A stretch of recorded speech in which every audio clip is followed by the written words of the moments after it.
il a le choix de se dire, ce monsieur est venu m'alerter. Je n'étais pas obligé d'y aller.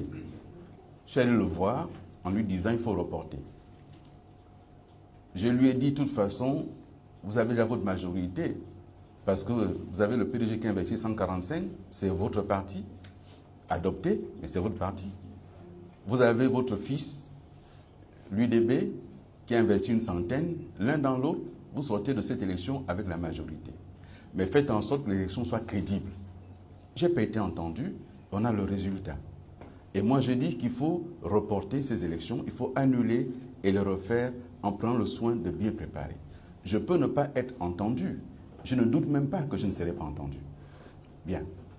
Mais une fois que ceci est dit, je ne peux pas venir ici et dire que ça s'est bien passé, ça ne s'est pas bien passé.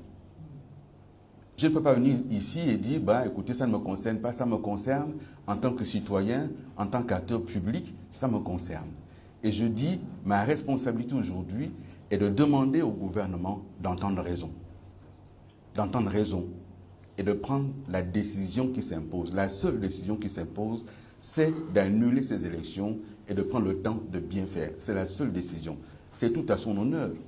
Maintenant, si il n'a pas envie d'entendre, écoutez,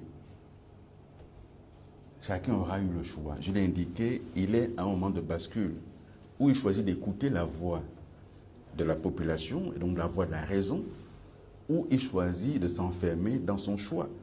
Et cela, on en connaît les conséquences. On en connaît les conséquences.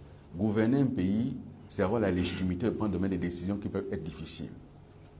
Si un Parlement n'est pas légitime, il n'y a pas de décisions difficiles qui seront acceptées par la population avec un Parlement illégitime. C'est tout ce que je dis. Et après, si je ne suis pas entendu, j'aurais fait ma part.